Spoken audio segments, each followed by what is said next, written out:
You usually don't help us make our beds on Saturday. Is company coming or something? No, Wally, I wanted to talk to the Beaver.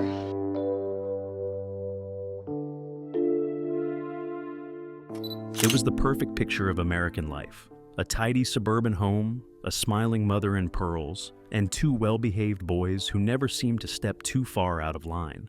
Leave It to Beaver wasn't just a sitcom. It was the moral blueprint for the 1950s family. But behind the curtain of polite manners and perfect lawns, the show was quietly breaking television taboos and challenging censors. What seemed innocent was, in fact, more daring than most fans ever realized. Today, we're uncovering the hidden stories, strange decisions, and controversies buried beneath America's most wholesome show. The episode nearly banned for indecency. When Leave It to Beaver premiered in 1957, America was a nation obsessed with purity and propriety. Every image that appeared on television had to pass the scrutiny of conservative censors. So, when early episodes showed June Cleaver, played by Barbara Billingsley, wearing her nightgown and robe in the privacy of her own home, critics lost their minds. To modern audiences, it seems harmless, but at the time, the idea of a woman being seen in pajamas on national television was borderline scandalous. Network executives received complaints accusing the show of promoting indecency. Some local stations even considered pulling the episode entirely. Ironically, June Cleaver was one of the most modest characters on television, but to 1950s sensibilities, even the suggestion of domestic intimacy was considered inappropriate. The controversy nearly derailed the show before it ever took off. But instead of bowing to outrage, the producers held their ground, arguing that families deserved to be shown as they really lived. It was a small victory for realism, and it quietly opened the door for a more authentic portrayal of American households on screen. What looked like innocence was actually quiet rebellion hidden beneath the laughter. The lost episode that shocked television. In 1957, Leave It to Beaver made television history for a reason few would expect. The second episode ever filmed, titled Captain Jack, nearly never made it to air. The reason? It showed something that had never appeared on American television before: a toilet. At the time, network censors enforced strict moral codes on what could be shown in homes across the country. Bathrooms were considered far too private for public broadcast. When producers submitted the episode to CBS, executives were horrified. They demanded the entire scene be cut, but the creators, Joe Connolly and Bob Mosher, fought back. The scene was harmless. Young Beaver wanted to raise a pet alligator, and the toilet tank simply appeared as part of a gag about hiding the creature. After long negotiations, a compromise was made. Only the top of the toilet tank would be shown, not the bowl. It may seem trivial today, but in 1957, that moment quietly broke a taboo. Leave It to Beaver became the first American show to feature a toilet on screen. The controversy exposed the strange moral walls of the era and proved that even the cleanest sitcoms sometimes had to flush away the rules to make history. Barbara Billingsley's hidden secret behind the pearls. Every time June Cleaver appeared on screen, she seemed effortlessly perfect, graceful, polished, and always wearing her trademark string of pearls. Viewers assumed it was a symbol of elegance, the final touch to her image as the ideal 1950s housewife. But behind that piece of jewelry was a hidden secret only Barbara Billingsley knew. Billingsley wore the pearls not as a fashion statement, but as a clever disguise. She had a small indentation at the base of her neck that she disliked on camera. Under harsh studio lights, it appeared more pronounced, so she began wearing pearls to subtly conceal it. The look became so iconic that even she was surprised by how strongly audiences associated it with June Cleaver's identity. Decades later, Billingsley revealed the truth in interviews, laughing at how such a personal decision became a cultural trademark. What began as a self-conscious choice became one of television's most enduring images of maternal grace. Behind every episode, her pearls glimmered under the lights, symbolizing not only the perfection America wanted to see, but also the quiet insecurities hidden beneath that perfect surface. June Cleaver's pearls were more than costume jewelry. They were television's most elegant cover-up. The strange origin of Beaver Cleaver's name. For decades, fans have wondered why Theodore Cleaver was called Beaver. It sounded innocent enough for a child, but oddly specific for a boy's nickname. The truth, though humorous, reveals how accidents can become pop culture legends. According to creators Joe Connolly and Bob Mosher, the name came from a real-life mispronunciation. They recalled a friend who struggled to pronounce Theodore as Theodore, which came out sounding like Beaver. The nickname amused them so much that they used it for their main character, never expecting it to become iconic. Jerry Mathers, who played Beaver, later said he didn't even like the nickname at first. But as the show grew popular, the Beaver became a symbol of American innocence. Ironically, many adult viewers snickered at the double meaning the writers hadn't intended. Over time, the wholesome humor of the show overshadowed any unintended innuendo. What began as a slip of the tongue turned into one of television's most recognizable names. It showed that sometimes the quirkiest details, the ones no one plans, are the ones that last the longest. In the end, Beaver wasn't just a nickname, it became a brand for an entire era of television simplicity.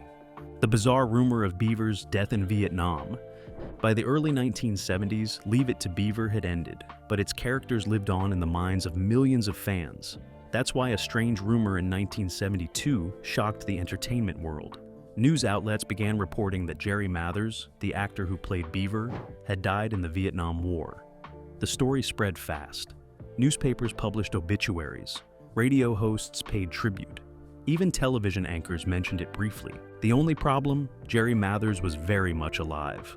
The rumor had started after a soldier with a similar name was killed in action, and confusion spiraled into national myth. Mathers first heard of his death while watching TV with friends, who were horrified to see his name listed among fallen soldiers.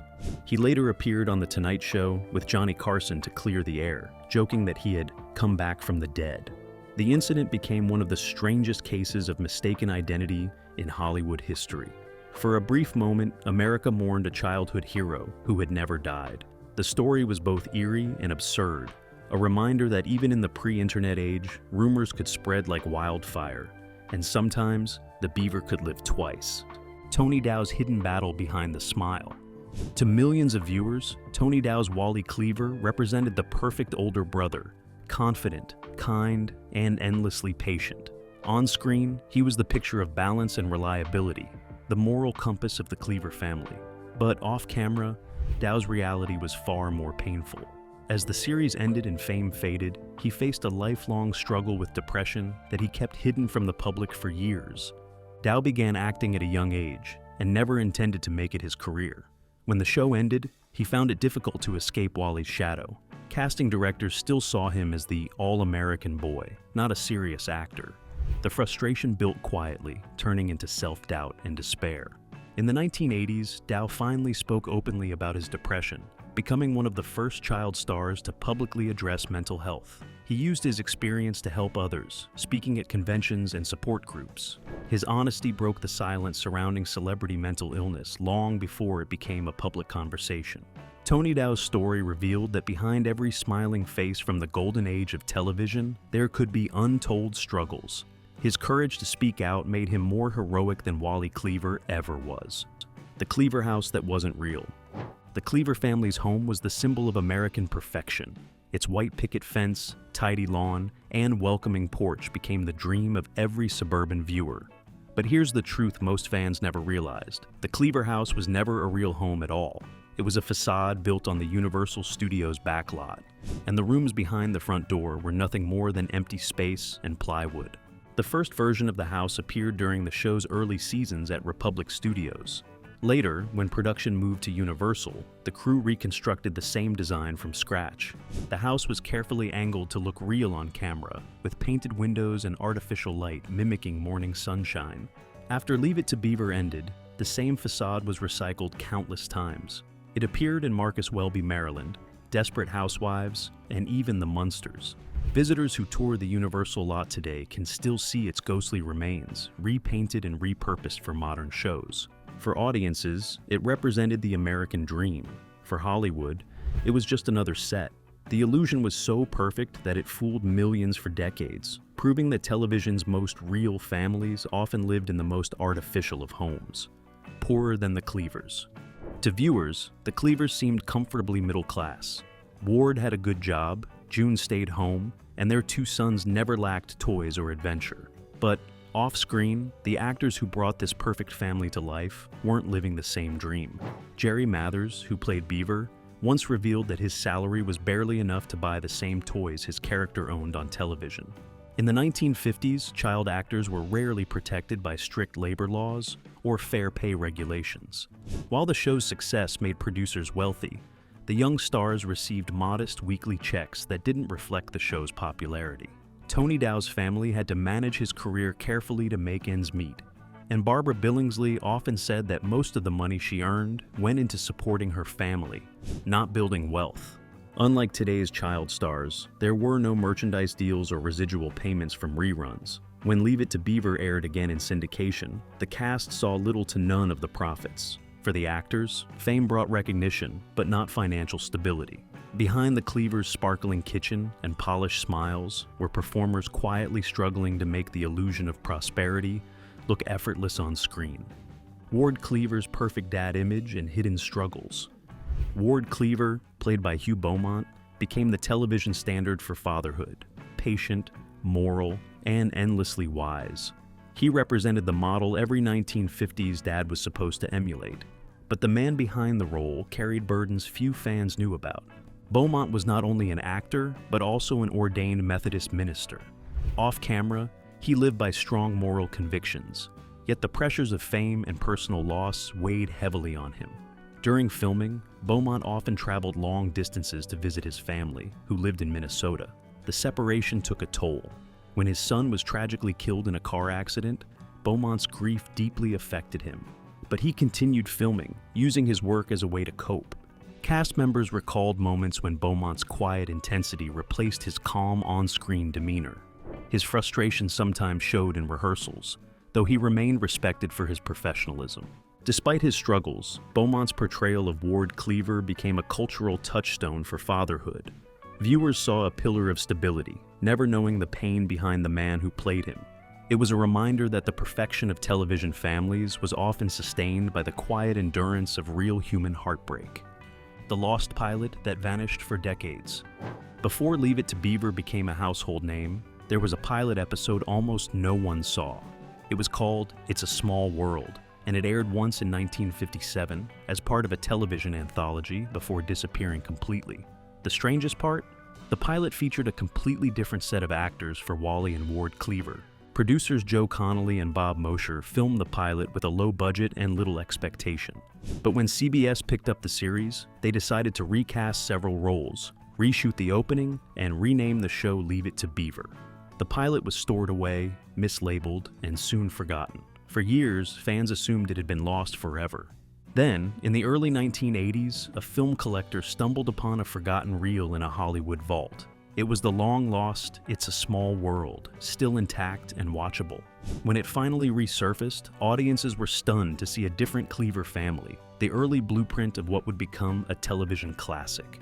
The rediscovery proved how close Leave It to Beaver came to fading into obscurity before it even began. From one misplaced reel, television history was nearly erased and accidentally reborn. The show that predicted the space age. Before astronauts walked on the moon or NASA became a household name, Leave It to Beaver hinted at a future America could barely imagine. In one early episode, Beaver and Wally played with a toy rocket, launching it into the backyard while dreaming about space travel. The scene was simple, but prophetic. It aired 2 years before NASA's founding and a full decade before the Apollo missions. The fascination with rockets reflected the optimism of post-war America. Science fiction was emerging as a cultural force, but Leave It to Beaver was not a sci-fi show. The writers simply captured the curiosity of young boys who gazed at the stars and wondered what lay beyond. Ironically, many children who grew up watching the Cleavers would later work in aerospace and engineering fields. The show's accidental prediction of the space age symbolized a deeper truth about 1950s America. Beneath the calm suburban life was a generation already dreaming of progress and adventure. Leave It to Beaver preserved that innocence before the turbulence of the 1960s, standing as a quiet time capsule of hope. It wasn't just about family, it was about the boundless imagination of an era on the edge of discovery. Eddie Haskell's real-life transformation into a police officer. On Leave It to Beaver, Eddie Haskell was the charming troublemaker every parent feared and every teacher dreaded. Played by Ken Osmond, he perfected the art of polite sarcasm, sweet-talking adults while leading his friends into mischief. Fans loved his two-faced antics, but Osmond's life after the show took a turn no one expected. He became a real police officer. After struggling to find acting roles, Osmond joined the Los Angeles Police Department in the early 1970s. The irony wasn't lost on fans. Television's most notorious prankster had become a man of the law. His fellow officers nicknamed him Eddie, both as a joke and a badge of respect. In 1980, while on duty, Osmond was shot multiple times during a traffic stop. His bulletproof vest saved his life. The incident cemented his reputation as a real-life hero, far removed from the sneaky character he once played. He later returned to acting briefly, reprising his role as Eddie in Still the Beaver. Ken Osmond's transformation was one of television's most unexpected journeys. The actor who once symbolized teenage rebellion ended up protecting the very kind of community that Eddie Haskell spent years on screen pretending to deceive. A real brotherhood behind the scenes. The heart of Leave It to Beaver was the bond between Wally and Beaver Cleaver. On screen, they shared laughs, lessons, and the occasional argument. Off camera, that connection was entirely real. Jerry Mathers and Tony Dow formed a genuine friendship that lasted decades, long after the final episode aired. Both young actors grew up together on set, attending school between takes and relying on each other for support through the pressures of fame. They became like real brothers, sharing secrets, teasing each other, and celebrating milestones together. Crew members often remarked that their chemistry required almost no direction. When Dow began directing episodes of the later revival series, the new Leave It to Beaver, their bond became even stronger. Mathers once said that working with Tony felt like coming home. Their relationship was so sincere that it gave authenticity to every scene they shared. Unlike many child stars who drift apart after fame, Dow and Mathers remained close for more than 60 years. Their friendship became one of television's most touching legacies, proving that behind the lights and scripts, real love and loyalty could grow from the simplest childhood stories ever told. The Cleaver family's strict language rules. Every word spoken on Leave It to Beaver was carefully chosen. The Cleaver family never shouted, cursed, or used slang, and that wasn't an accident. Producers enforced a strict language policy to maintain the show's moral image. Certain words were banned outright. Even mild phrases like gee whiz or gosh darn were reviewed by network censors. Writers were required to craft dialogue that reflected ideal family manners, even when it didn't sound natural for kids. The result was a version of American life so polite it bordered on surreal. For example, Beaver couldn't say stupid, and Wally wasn't allowed to use the word jerk. Every episode became a lesson in restraint. Despite the restrictions, the writers found creative ways to make conversations feel real. They invented harmless slang that kids across America began repeating. Words like swell and golly became part of popular culture, defining the tone of the decade. The strict language code revealed how much pressure there was to project moral perfection. Behind every cheerful line, there was an invisible rule book shaping the Cleavers' behavior. It wasn't just about dialogue. It was about preserving the illusion that good manners alone could keep a family pure. Filmed in black and white by choice. When color television became available in the late 1950s, most shows rushed to adopt it. But Leave It to Beaver remained in black and white for its entire original run. The decision wasn't about budget. It was deliberate.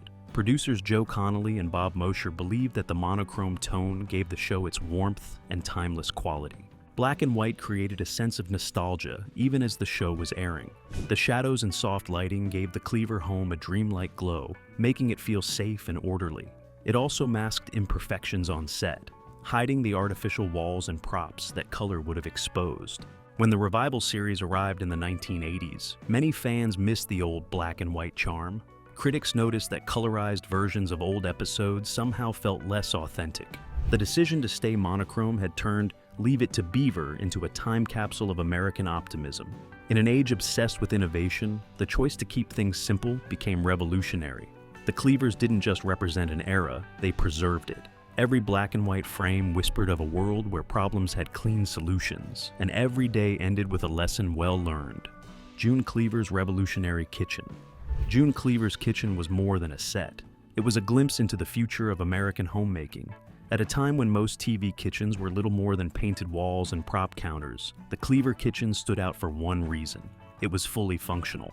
Every appliance worked, from the refrigerator to the oven, allowing Barbara Billingsley to perform real actions instead of pantomiming them. Producers wanted authenticity. They believed that if June looked comfortable in her environment, audiences would believe in the world of the Cleavers. The kitchen became a silent character in the show, representing the heart of suburban life. Beyond its realism, the design was groundbreaking. The pastel colors, open layout, and sleek appliances set new standards for how American homes were imagined. Viewers began copying its look, and appliance companies used it as a reference for marketing real kitchens.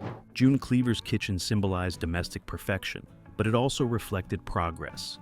It quietly celebrated technology, efficiency, and the growing importance of women's roles in shaping modern life. Within its tidy walls, the future of television and American culture was being cooked up, one casserole at a time. The pet alligator incident. One of the strangest behind-the-scenes moments on Leave It to Beaver involved an animal that never quite followed the script. For an episode titled Captain Jack, young Beaver orders a baby alligator through the mail and decides to keep it as a pet. The idea sounded funny on paper, but the production team didn't expect the real alligator to cause such chaos on set. Handlers brought in a live baby alligator for filming, thinking it would be harmless. But during shooting, the reptile became restless and started thrashing in the studio lights. Crew members scrambled while the young actors tried to stay calm. Jerry Mathers later recalled that everyone was terrified, including him. The scene had to be filmed quickly before the animal became too aggressive. After the incident, the production team decided never to use a live alligator again. The experience became legendary among cast and crew, who often joked that the star of the episode nearly upstaged everyone else. Ironically, the episode went on to become one of the show's most memorable stories. What began as an innocent comedy scene turned into a genuine brush with danger, proving that even in Mayfield, surprises could come from anywhere, even the bathtub. How June Cleaver accidentally started a fashion trend. In the 1950s, America's housewives looked to June Cleaver for more than moral guidance. They looked to her for fashion inspiration. With her neatly pressed dresses, high heels, and ever-present pearls, Barbara Billingsley's character became the blueprint for suburban style. What began as costume design soon evolved into a nationwide trend that shaped the image of the ideal American woman. Fans admired June's elegance. She always looked polished, even while baking cookies or cleaning. The wardrobe team ensured that her dresses were tailored to perfection, using floral prints, soft fabrics, and modest cuts that balanced femininity with respectability. Women across America began copying the look, and department stores advertised June Cleaver-style house dresses. The phenomenon went beyond television. Advertisers used June's image to sell appliances, makeup, and household goods, linking her appearance to the American dream of domestic bliss. Even decades later, the term June Cleaver remains cultural shorthand for a picture-perfect homemaker. Behind the charm, though, the look symbolized both empowerment and constraint. It celebrated grace under pressure, but it also reflected society's expectations of women in that era. June Cleaver didn't just wear pearls, she defined a generation's vision of perfection, one outfit at a time. The fans who broke into the Cleaver house. Few television homes have ever captured the imagination of fans quite like the Cleaver residence. To millions, it felt real, a warm, welcoming place that represented everything wholesome about American life. But for some fans in the 1960s, admiration turned into obsession. They wanted to see the Cleaver home for themselves, and that curiosity led to a series of bizarre break-ins at the Universal Studios backlot. Tourists would sneak past security, wandering through sets to find the famous house. Some even posed for photos on the porch, unaware that they were trespassing on a closed production area. Universal Studios began receiving reports of fans scaling fences and hiding among props, hoping to step inside the Cleaver living room. Security eventually tightened, but the incidents revealed how deeply Leave It to Beaver had entered American consciousness. People didn't just watch the show, they wanted to live it. The Cleaver home symbolized comfort and stability in a changing world, something worth chasing even if it meant breaking the rules. What those fans found, however, wasn't a cozy family home, but a hollow shell of painted wood and lights. The perfect house was never real, yet, for millions, it always felt like home. The first sitcom told through a child's eyes. When Leave It to Beaver premiered, television comedies were almost always written from the perspective of adults. Parents taught lessons, children listened, and moral order was neatly restored. But Leave It to Beaver did something radical for its time. It told the story through the eyes of a child. Every episode centered on Beaver's curiosity, mistakes, and attempts to understand the adult world around him. Writers Joe Connolly and Bob Mosher based the concept on their own children's experiences. Instead of treating kids as background characters, they made them the emotional core. Viewers saw life as Beaver did, confusing, funny, and sometimes unfair. Adults were well-meaning, but often out of touch, and the show's humor came from that innocent misunderstanding. This shift in perspective changed television storytelling. It made children feel seen and validated, something rare in the 1950s. The show's gentle humor and moral lessons resonated across generations. By focusing on Beaver's point of view, Leave It to Beaver captured the universal experience of growing up. It wasn't just about family life. It was about learning how to navigate a complicated world with curiosity and heart, a perspective that forever altered the DNA of American sitcoms, the legacy that never ended. When Leave It to Beaver aired its final episode in 1963, many thought the Cleaver family's story had come to an end, but the show's legacy refused to fade. Decades later, it returned to television in Still the Beaver, 1983, a reunion film that became a new series. The revival followed an adult Beaver raising his own children, now facing the same challenges his parents once did. The continuation was surprisingly heartfelt. It showed how the Cleaver values, honesty, kindness, and understanding could endure even in a changing world. Fans embraced the nostalgia while appreciating the show's updated realism. Many of the original cast members returned, including Jerry Mathers and Barbara Billingsley, bringing the story full circle. Beyond the screen, Leave It to Beaver remains a touchstone of American culture. Its influence can be seen in countless family sitcoms that followed, from The Wonder Years to Modern Family. The Cleavers became a permanent part of the national imagination, representing both an ideal and a mirror. In the end, Leave It to Beaver was never just a television show. It was a reflection of who America wanted to be. And decades later, the laughter, lessons, and legacy still feel alive. Beneath its simple stories and gentle humor lay bold choices, social challenges, and quiet acts of defiance that shaped the language of television forever. It reflected an ideal America that never truly existed, yet offered comfort to generations searching for one. From behind-the-scenes scandals to cultural firsts, the show captured both the innocence and contradictions of its time. More than 60 years later, its legacy reminds us how even the most wholesome stories can carry the most surprising truths.